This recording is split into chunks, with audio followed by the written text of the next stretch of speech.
Good morning, everybody. I'm reshooting this video. The first one came out horrible. It had no sound. Bunch of lint went into a little microphone hole at the bottom of my phone I was not aware of. So first video had no sound, but gets me a chance to reshoot it and make it a lot quicker. I'm gonna do a 3 or 4 part little quickie videos here this morning. I'm gonna give you the idea what I came up with to solve the cab issue flopping over all the time. Number two will be about soldering the parts that I'm going to use for my fix. Number three will be about the pieces once I put them all together. And number four will be the final results, good or bad, crash or burn, of what I came up with when we're done. So, first thing here is I finished this truck yesterday in the evening, early evening, and I was really happy with it. Even the temporary fix I had done for the cab tilt issue. However, um, remember how I mentioned a few videos ago that I myself also crash and burn and do flops, and that's what happened yesterday. Late into the evening before I went to bed, I came out to see if all the glue had set all over the model, which it had. And when I started tilting my cab forward, the whole temporary setup I had done for this thing just fell apart. So it literally just crashed and burned here last night, almost at midnight. So I cussed out a storm, all sorts of bad words. I was not going to chuck this thing through a window because I'm really, really, really, really happy with the way it came out. And I'll share the little presents and surprises throughout the model when I do the finale. The finale. But the only thing I came up with late into the night before I went to bed is I tore off everything I had put as far as the cab hinge system. I tore all that off the model and I said, you know what? I'm just going to shoot the finale this morning with music, all pretty, and I'll just have the cab being removable.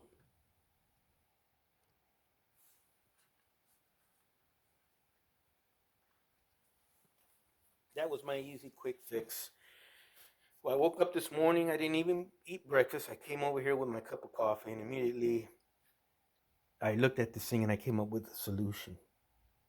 So we're going to do this morning, 4 little quick parts of the video. Like I mentioned before, basically what I had to do is I had to cut off those factory tabs that went here and here.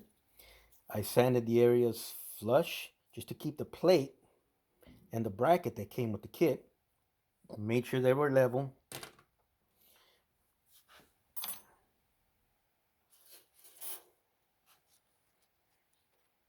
You see these stereo connectors for usually for sound systems, stereo speakers, your car. Can be used for some electrical applications also. See them all the time. I'm sure they have a name, and they're kind of shaped like this. So the thing I came up with is out of sheep brass here, I'm going to bend it so it has that shape like that. So it fits over that platform and grips it like this. Using both epoxy and the shape, it'll stay on this pad and this pad forever. It'll be permanent. I can or I could have cut this off and just used this. It's be a lot cheaper, a lot faster. Well, I don't know about cheaper, definitely faster. But my repairs, I pretty much like to use all brass. And that would be too easy. As you're starting to see, I kind of like to complicate my own little world here for whatever reason. I prefer to make mine. So I'll make mine out of that sheet brass. Those two pads will sit here. I'll cut them like little squares. And then what I'm going to do on top of that is I'm going to solder a hollow tube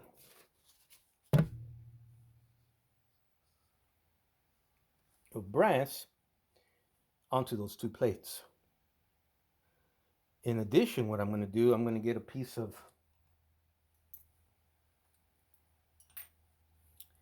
brass to fit into this tube and slide right in there, real nice snug fit.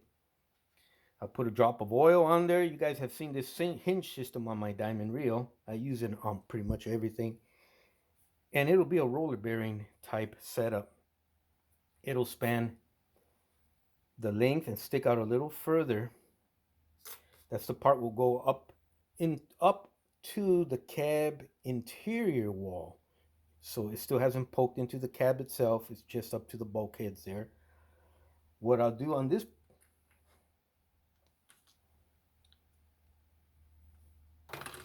what I'll do further, I'll get a 256 screw or bolt.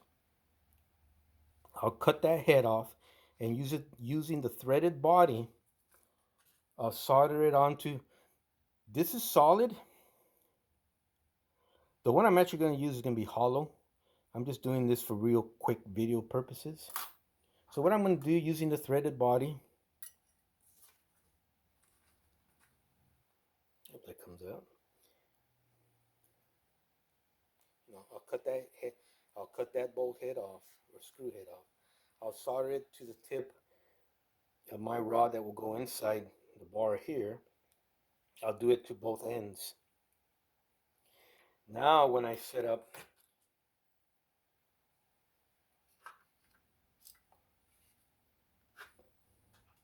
this bar and with this tube in there,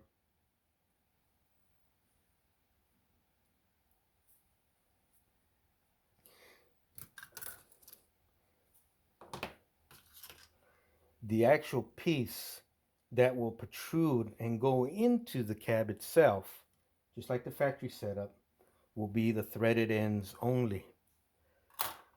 I'll rebuild the bulkhead or the side plate by the interiors of the doors. The factory gives you a little piece cut out already, has a hole in it. Well, I'll replicate that out of brass. It'll be a lot bigger though. And it's not going to have a hole in there. It'll have like a more free hole where it can move around. I want to get everything adjusted and then put bolts at the end of each threaded end, tighten them, and it'll tighten everything together nice and snug. And if I have to make the hole bigger because they didn't align just right, I can make the hole a lot bigger so it'll go in there with no alignment issues. And then I can always put a washer behind the bolt in case the hole's too big, and tighten and bring the cab nice and tight to my setup I'm going to have here. So in this way, I'm not going to have the free-falling suicide kamikaze cab tilt just popping over with force and then making my doors pop open over time, just destroying everything. And this way only, I'll be able to tighten those bolts with friction, tighten them to the point where the friction of the tight bolts will make the cab move over very slow, and I'll be able to stop at midpoint, let go of it, and it'll keep that position because of the friction action of the bolt tightening going this way. So I'll be able to lift the cab and bring it back down. It'll be built like a Sherman tank, so you would break the frame and the brackets way before you ever damage my setup. So pretty much that's about it. Check out all 4 videos. They're going to be quick. The next video here is we're gonna move over to the soldering station. That's for John Paul's request, and hopefully no more sound issues. Check out the next part, and the one after that, and maybe one more, and I'll be right back.